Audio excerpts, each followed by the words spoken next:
Salut tout le monde, j'espère que vous allez bien. En ce qui me concerne, ça va plutôt pas mal. Alors comme d'habitude, on n'oublie pas de s'abonner et de mettre les petits pouces bleus, ça sera gentil de votre part. Éventuellement, partager la chaîne, ça sera sympa aussi. Alors aujourd'hui, je vais vous montrer une recette qui n'est pas très compliquée, mais bon, ça demande un peu de travail. Ce sont des feuilletés au fromage dans lesquels j'aurais mis du champignon et du jambon. Donc pour ce faire, un peu d'échalotes, des champignons, du jambon, du beurre, de la farine pour faire une petite béchamel. Il me reste un peu de mornay, mais pas suffisamment pour que je commence, parce que j'ai quand même pas mal de pâtes feuilletées là. Donc je vais faire en sorte d'en faire une petite collection. Ça me servira dans les prochains jours. Et bien entendu la dorure. Alors donc ce que je vais faire aujourd'hui, c'est que je vais vous montrer une technique, comment dirais-je, un peu différente. Parce que bon, là pour bien faire, il faudrait faire le champignon à part avec l'échalote, la béchamel, vous voyez, mélanger tout au fur et à mesure. Moi je vais faire tout dans la même casserole. D'accord? Le jambon, comme il est déjà cuit, bien entendu, je vais le mettre à la fin. Le fromage, je vais le rajouter aussi une fois que la béchamel sera cuite. Mais en tout cas, là, je vais commencer par les champignons, échalotes, vin blanc. C'est un système qui est un peu inversé par rapport à ce qu'il devrait être. Mais vous verrez, ça marche très bien aussi. Ok, écoutez, à tout de suite. Je vais vous montrer comment faire tout ça. Donc là, nous allons faire la sauce mornay, mais aromatisée donc avec champignons et jambon. Donc là je commence par des échalotes que je vais faire suer délicatement. Donc là ça sera sans couleur. Pour un demi-litre de lait, il me faut 80 g de beurre et 80 g de farine. Les champignons, je les ai passés vite fait sous l'eau. J'essaie de ne pas les couper trop gros parce que je vais essayer de finir ça avec la poche à douille. Si c'est trop gros, ça risque de ne pas passer. Alors évidemment, vous mettez les quantités que vous voulez. Si vous n'aimez pas les champignons, vous n'en mettez pas, c'est toujours le même principe. Donc là je hache. Enfin, je ne hache pas, je coupe grossièrement. Parce que l'idée, c'est que vous sentiez le champignon au moment où vous le mangez. Vous voyez, donc là, je n'ai pas laissé colorer les échalotes. Et là, je vais tout de suite mettre le vin blanc. J'ai pas du tout envie que le champignon il noircisse. Hop, voilà. Vin blanc que je vais faire réduire à sec.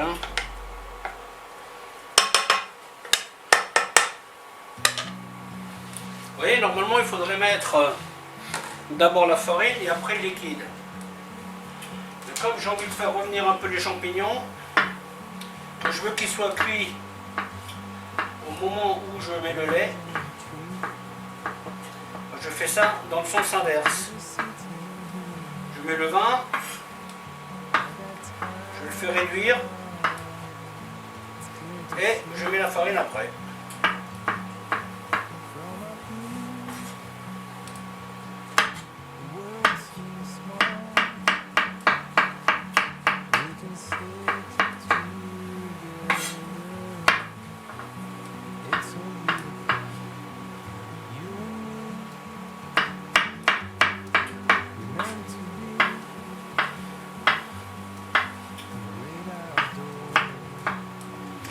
C'est un appareil que vous trouvez souvent dans les crêpes farcies, que vous achetez dans le commerce.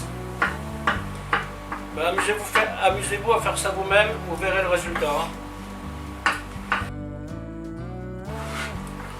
Les champignons surtout, ne les laissez pas traîner, parce que ces champignons là ont quand même déjà quelques jours, donc faut pas les laisser traîner. Voilà, maintenant je vais monter mon feu.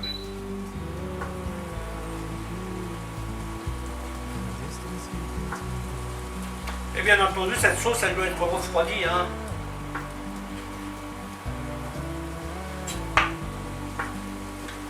Ça. Vous ne pouvez pas monter vos feuilletés avec la sauce chaude, évidemment.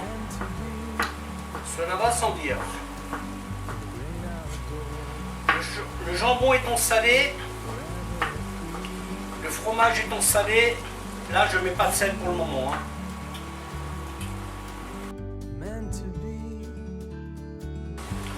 Je vais déjà mettre la noix de muscade. 2 pointes. Comment savoir si le vin est parti?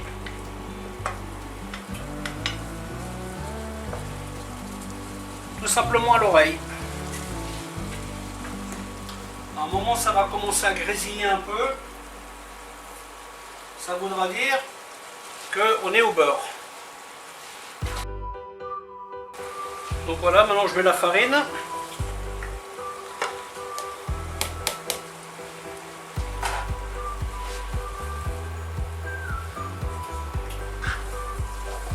Et là, on va cuire un petit peu la farine. Et ensuite, on met le lait. On dilue petit à petit.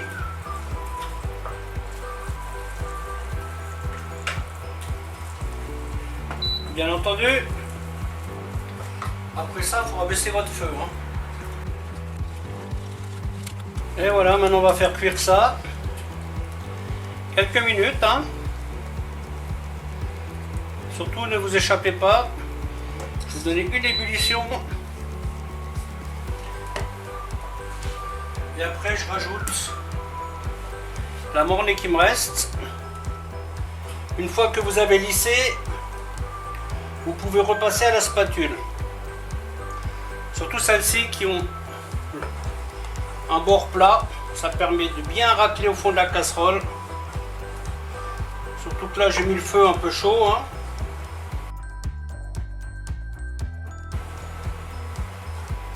Vous voyez, là, ça épaissit bien.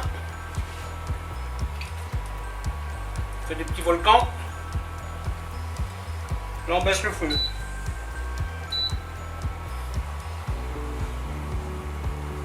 Ça, vous pouvez même mettre dans de la feuille de brique. Ça marche très bien. Il faut juste bien la fermer. Hein. Pâte à filo, feuille de brique. Sans problème.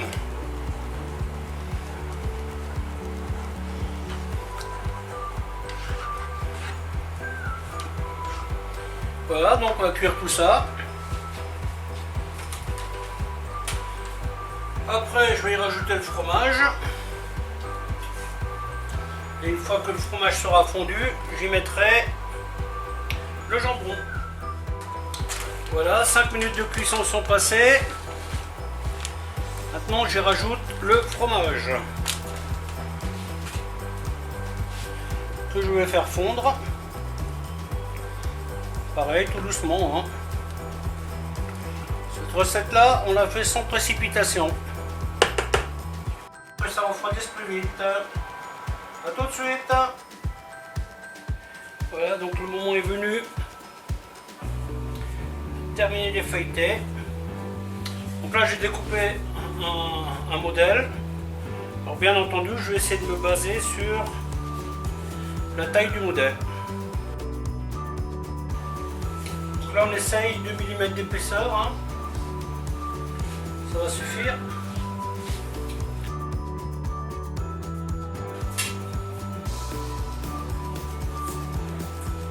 Vous voyez, la pâte, on la garde proprement.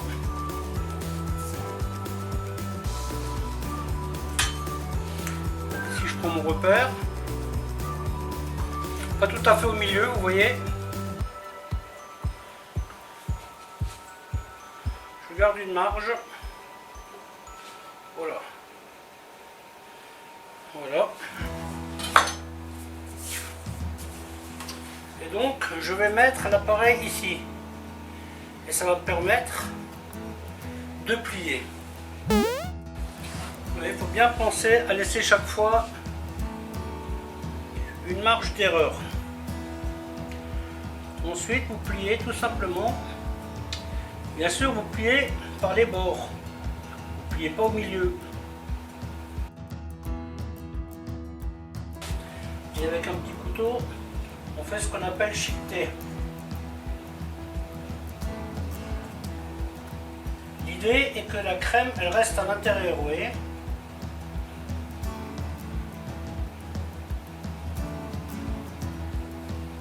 Voilà, vous faites des petites marques.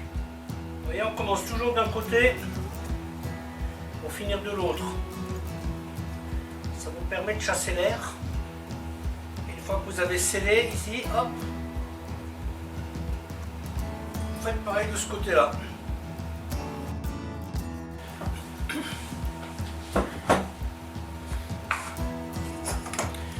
Là, je vais vous montrer une autre forme qu'on appelle une talmouze.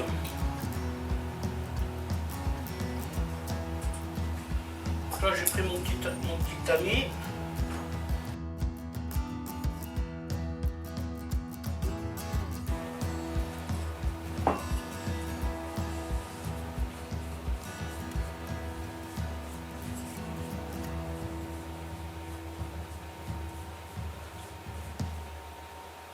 Ça, c'est un format qu'on appelle talmouze en tricorne.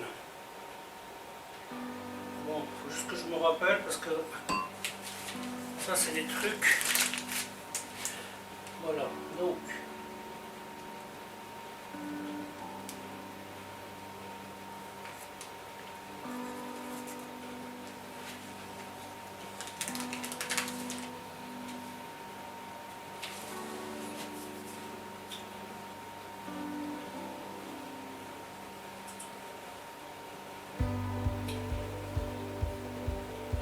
Vous voyez, avec les 3 doigts,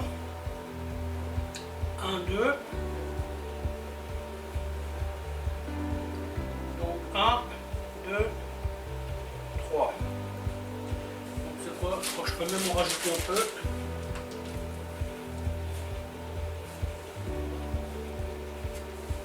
Donc là, j'en ai fait tellement, et pourtant, je suis toujours obligé de réfléchir. Hein. Voilà, vous voyez, jonction, jonction, voilà, hop.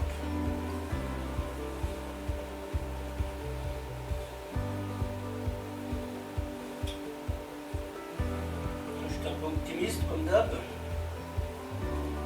je vais pousser un peu sur le côté. Voilà.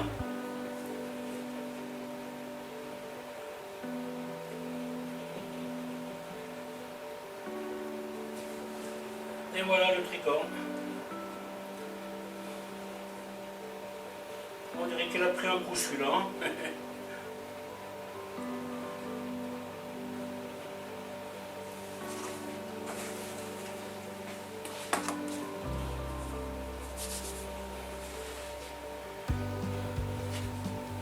Là, il faut bien le sceller. Après, vous prenez une pince. Après, vous pouvez le faire avec les doigts aussi, hein, mais là, il faut vraiment, oui.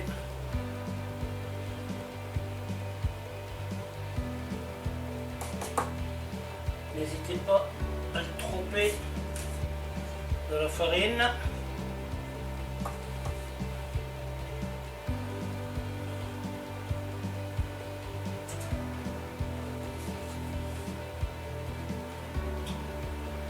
Ça, c'est l'équivalent du chiquetage qu'on a fait tout à l'heure, vous voyez, avec le couteau. Sauf que celui-là, on le fait avec la pince à tarte. La pince à chiqueter. Bon, ça m'a l'air pas mal. Le résultat final, on l'aura après cuisson. Ce jour-là, quelle est la surprise, vous voyez. Là, on a déjà ça. Ensuite, avec les parures, on va tout simplement les plier. Et s'il vous reste de cette sauce, ce que vous pouvez faire tout simplement un gratin de pâte. Hein. Vous rajoutez juste un petit peu de lait. Vous faites chauffer, après vous mélangez avec vos pâtes. Et vous avez un gratin de pâte.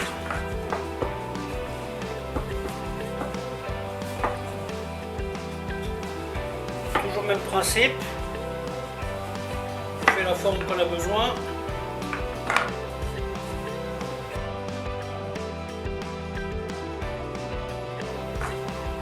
Voilà ce que je vais faire, vous voyez, je vais couper légèrement autour. Parce que vous voyez, si vous coupez pile la taille là, ben, quand vous plierez, vous n'aurez pas assez. Ça, il faut toujours penser. Donc là, pareil, il faut mettre de la farine, hein, parce que ça, ces trucs-là ont tendance à accrocher un peu. Voilà, vous mettez votre truc dedans, hop.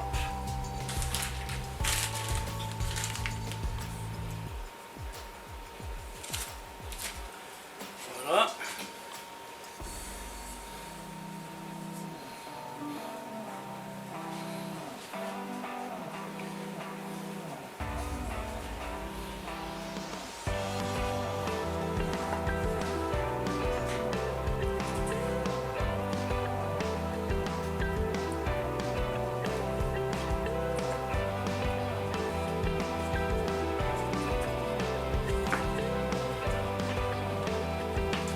Voilà. Ensuite, même principe.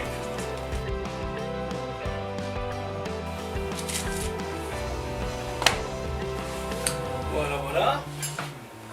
Ensuite, on arrive à la finition avant cuisson. Donc, on met de la dorure.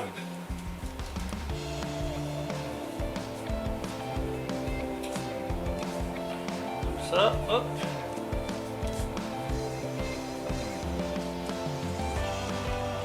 La dorure, on y va cool, on essaye de ne pas en mettre sur les bords. Hein. Et après, avec une fourchette,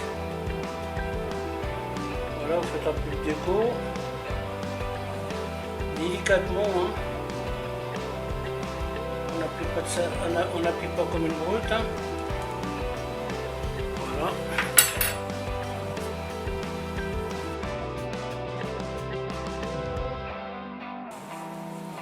Voilà, maintenant on va voir la tête qu'ils vont avoir quand ils sortiront du four. Donc là on part sur une trentaine de minutes. Hein. 30-35 minutes je pense.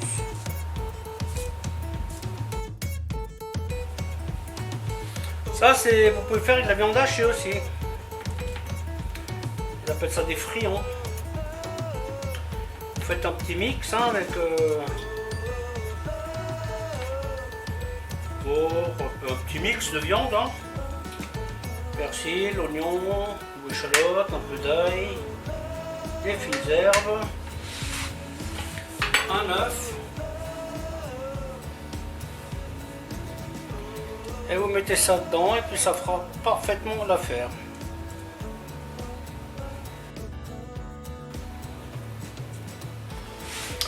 Et voilà, c'est parti pour le four.